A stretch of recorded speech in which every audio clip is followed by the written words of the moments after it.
Bonjour chers immopreneurs, ici Bruno, j'espère que vous allez bien. Alors dans cette vidéo, je vais vous poser une question et on va voir un concept. Comment acheter de l'immobilier avec des bitcoins? Bon, si je vous parle de ce sujet, c'est parce que c'est un sujet qui est brûlant.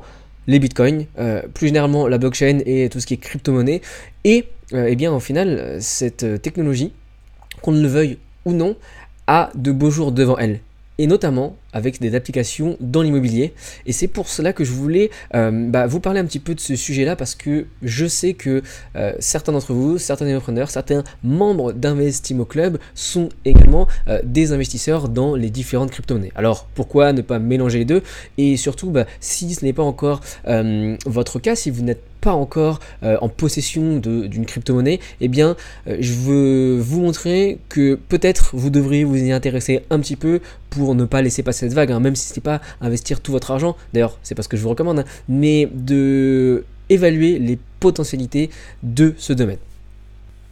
Donc imaginez si demain vous pouviez vous rendre sur une plateforme de petites annonces, par exemple Le Bon Coin aujourd'hui, Se Loger, et puis dans une ville donnée, vous faites votre recherche comme d'habitude, vous mettez les critères, vous mettez la somme, le montant cible que vous avez déterminé, et puis vous tombez sur un bien qui vous correspond, et là vous n'avez même pas à appeler d'agent immobilier ou quoi que ce soit.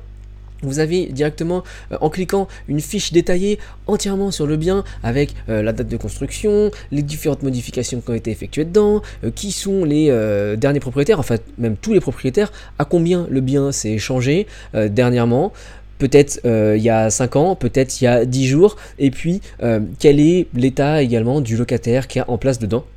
Et avec toutes ces informations, vous décidez que c'est une bonne affaire, qu'il y a un potentiel d'un revenu, d'une rentabilité conséquente, et donc vous appuyez sur un bouton pour acheter le bien directement en Bitcoin, et la transaction se fait depuis votre portefeuille de Bitcoin.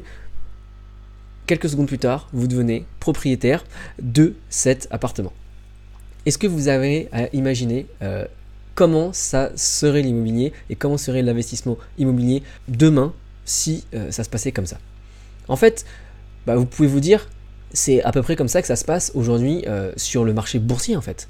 Lorsque vous avez décidé d'investir dans une action, vous allez regarder sur un site d'un courtier de courtage en ligne qui va vous permettre d'accéder aux différentes actions, quelles sont les actions, quelle est l'actualité du cours, vous avez même tout l'historique de prix de cette action, etc., et de l'activité qu'il y a derrière l'entreprise, et vous décidez d'acheter une action, 2 actions, 10 000 actions de cette entreprise en un clic. Demain, grâce à la blockchain, ce sera possible dans l'immobilier. Alors vous voyez, dans cet exemple, je vous ai parlé d'acheter en Bitcoin. Ce sera peut-être pas en Bitcoin, ce sera peut-être avec une autre crypto-monnaie, mais c'est vraiment pour donner une idée, parce que c'est vrai qu'aujourd'hui, le Bitcoin, c'est quand même le fer de lance, c'est ce qui est le plus connu, mais aujourd'hui, il y a d'autres protocoles, parce que le Bitcoin, en fait, c'est un protocole, c'est une crypto-monnaie, c'est un token qu'on appelle aussi, c'est le plus connu, c'est celui qui fait le plus la une des journées, etc.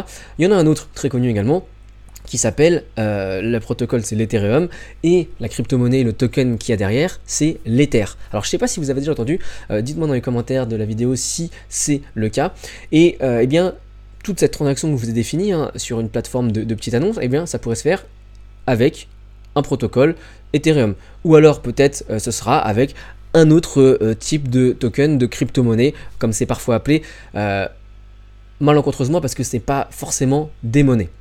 Ou alors des monnaies dans le sens, oui, ça permet un échange. Dans ce cas-là, on l'a vu, c'est en fait un vendeur qui a un bien immobilier, donc qui a des tokens dont il est propriétaire, et lorsque vous avez cliqué sur le bouton pour acheter, vous avez pris ces jetons, donc c'est bien une monnaie d'échange, puisque la propriété passe d'un vendeur à un acheteur. En fait, je voudrais vous dire que cette histoire que je vous ai racontée, qui paraît un petit peu futuriste, elle ne l'est pas tellement, parce que j'ai vu récemment sur un site français la première transaction immobilière qui a été simulée avec la technologie blockchain derrière. Alors je vous montre tout de suite le petit article. Voilà, c'était en été 2018 et ils ont annoncé la première transaction achat-vente rejouée, donc simulée avec la blockchain, et ça prenait en compte, enfin ça s'appliquait à la cession d'un immeuble à la Défense, en fait la plus grosse transaction qu'il y a eu dans l'année 2017.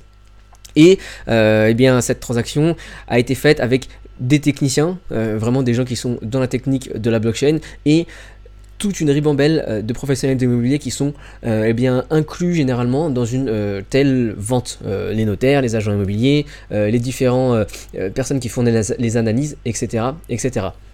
Donc vous voyez que en fait on est assez proche de cela. Et j'aimerais vous dire même plus, ça c'est le cas de la France, mais dans d'autres pays c'est déjà encore plus abouti, et notamment dans d'autres pays d'Europe, mais également aux États-Unis. Et toute cette ébullition qu'il y a dans le domaine et la thématique de la blockchain appliquée à l'immobilier, ça fait vraiment germer des idées qui sont fantastiques. Vraiment, lorsqu'on se concentre sur les concepts, on se dit, mais oui, c'est sûr que ça va arriver parce que ça résout tellement de problèmes. Là, je vous ai parlé en fait de la partie financement d'un bien immobilier.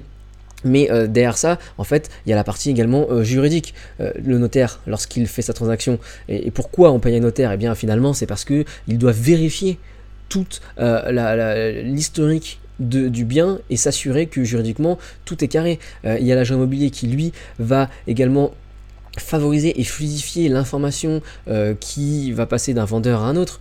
Et en plus, eh bien, là, comme on l'a vu, il y a toute la partie financement. Donc aujourd'hui, vous savez comment ça se passe. La banque doit vérifier, doit passer par un organisme de caution et doit verser les fonds à un notaire qui met en séquestre, etc. etc. Une transaction immobilière en France, c'est minimum 3 mois. Eh bien, dans toutes ces étapes, la blockchain pourrait apporter plus de rapidité, plus de simplicité et également plus de sécurité. Donc vraiment, il y a tout à y gagner. Et c'est pour ça qu'il y a énormément de projets qui se montent. Et pour parler de ces projets-là, moi je me suis rapproché de l'auteur d'un nouveau livre qui s'appelle L'heure de la désintermédiation, la blockchain appliquée à l'immobilier. Voilà, je vous montre la jaquette. Et j'ai décidé de l'interviewer dans une conférence dans laquelle je vous invite parce que je veux lui poser toutes les questions qui me trottent dans la tête par rapport à ce sujet-là. Et ça va être également l'occasion pour vous de poser les questions. Si vous avez la chance de participer à cette conférence en live, vous pourrez aussi y accéder en replay par la suite. Je sais que je l'ai déjà eu au téléphone. Il va me parler également d'un autre projet que lui, il trouve très très intéressant. Je vous montre ici. C'est une startup qui a décidé de tokeniser. Je vous parlais de token tout à l'heure, de tokeniser des biens immobiliers pour pouvoir les vendre par petits bouts, pour pouvoir réaliser des transactions par petits bouts.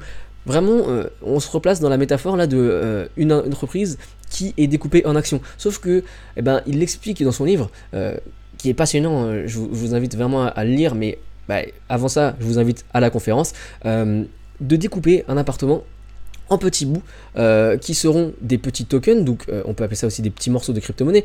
Ça s'appellera pas Bitcoin, ça s'appellera un square meter ici. Hop, ils appellent ça square M4. Cet appartement-là, il est divisé en 114 tokens et grâce à la blockchain, grâce à ce site, vous pourrez devenir propriétaire de 4 parts directement de cet appartement-là, aussi facilement que je l'ai décrit au début. Donc, c'est encore un exemple, mais c'est très intéressant à comprendre. Et puis dans cette conférence, on va essayer de parler aussi dans cette interview de des limites, parce que voilà, il y a plein de choses prometteuses, mais moi j'aime bien toujours nuancer. Et je lui ai demandé aussi, est-ce que tout cet engouement n'est peut-être pas un peu trop rapide? Pour simple exemple, si on reprend mon exemple là, de le site de petite annonce sur lequel on peut directement acheter, etc., ça me fait penser au début d'Internet. Lorsqu'on disait, grâce à Internet, grâce aux plateformes numériques de vente de particulier à particulier, les agents immobiliers vont disparaître parce que les gens auront toutes les informations nécessaires, ils pourront faire leur recherche directement, ils n'auront plus besoin de passer par un intermédiaire qui centralise les biens immobiliers, qui centralise la recherche. Malheureusement, aujourd'hui, c'est pas encore le cas parce qu'il y a pratiquement 60% des transactions qui passent par un agent immobilier. Donc, effectivement, hein, tout le monde utilise Internet pour faire ses recherches immobilières. Vous, les premiers, hein, j'imagine, en tant qu'immopreneur, lorsque vous faites vos recherches immobilières, eh bien, vous utilisez Internet. Mais quand même, souvent, vous passez par l'agent immobilier. Donc, quelles sont les limites réelles en termes d'adoption, en termes de société, de toute cette technologie blockchain dans l'immobilier? On en parle aussi dans cette conférence. Mais voilà, je vous donne le lien pour vous inscrire. Vous le trouverez au-dessus, en dessous de la vidéo. Ça se passe directement sur votre ordinateur, en ligne. Ça va durer à peu près 1 heure, 1 heure et demie. Donc si vous voulez poser vos questions sur ce sujet et découvrir toutes les choses étonnantes qu'il y a dans ce livre, L'heure de la désintermédiation, participez, inscrivez-vous tout de suite. C'était Bruno, je vous dis à très bientôt.